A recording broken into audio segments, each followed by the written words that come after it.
बल्कि जन आकांक्षाओं का वो प्रतिबिंब था और उन्हें पूरा करने का वह माध्यम भी था। It was an expression of the general will of the people. कई सदियों के बाद एक बार फिर से अध्यक्ष महोदय, भारत की तकदीर भारत के लोगों के हाथों में थी। स्वराज का जो सपना भारत के स्वतंत्रता सेनानियों और आम भारतीयों ने देखा था वह पूरा हो चुका था। अध्यक्ष महोदय, हम भारत के लोगों ने 26 नवंबर 1949 के दिन संविधान को अपनाया था, अधिनियमित किया था और उसे राष्ट्र को समर्पित किया था। यह वह दिन था जब भारत के लोग प्रजा से नागरिक बने थे अध्यक्ष महोदय, और ऐसे नागरिक जिनके अपने मौलिक अधिकार थे और उनके पास एक भारतीय नागरिक होने का गौरव भी था। ऐसे नागरिक जो अपनी सरकार को चुन सकते थे और चुन ही नहीं सकते थे अध्यक्ष महोदय, सरकारों को बदल सकते थे। अब देश में राजा रानी का शासन नहीं था, राजतंत्र नहीं था और न तो ब्रिटिश तंत्र था, बल्कि जनता का शासन था और लोकतंत्र था। अध्यक्ष महोदय, मैं अपनी बात को आगे बढ़ाने से पहले संविधान को अंगीकार करने के 75 वर्ष पूरे होने के उपलक्ष्य में इस सदन और समस्त देशवासियों को हार्दिक बधाई देता हूं।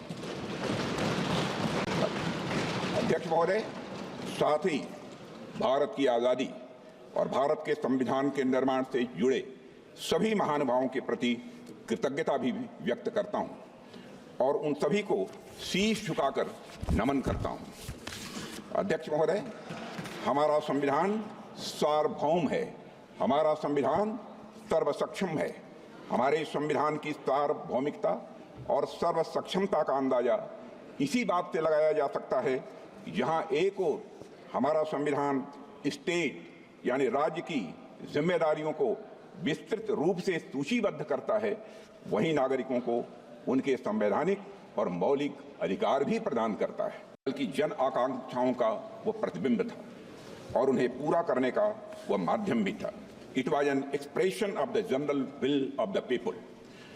कई सदियों के बाद एक बार फिर से अध्यक्ष महोदय, भारत की तकदीर भारत के लोगों के हाथों में थी। स्वराज का जो सपना भारत के स्वतंत्रता सेनानियों और आम भारतीयों ने देखा था वह पूरा हो चुका था।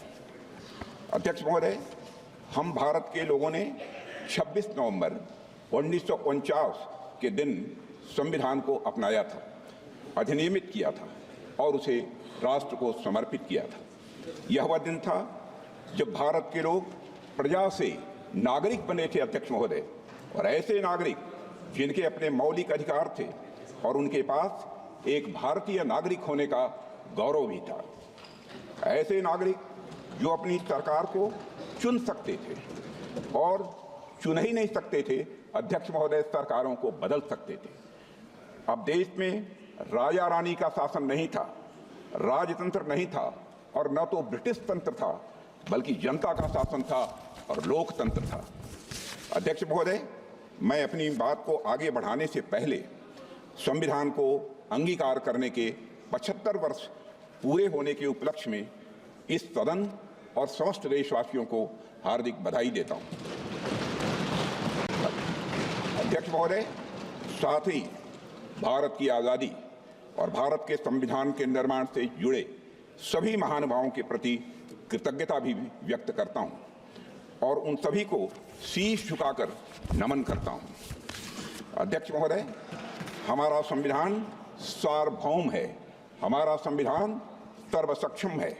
हमारे संविधान की सार्वभौमिकता और सर्वसक्षमता का अंदाजा इसी बात से लगाया जा सकता है कि जहां एक ओर हमारा संविधान स्टेट यानी राज्य की जिम्मेदारियों को विस्तृत रूप से सूचीबद्ध करता है, वहीं नागरिकों को उनके संवैधानिक और मौलिक अधिकार भी प्रदान करता है।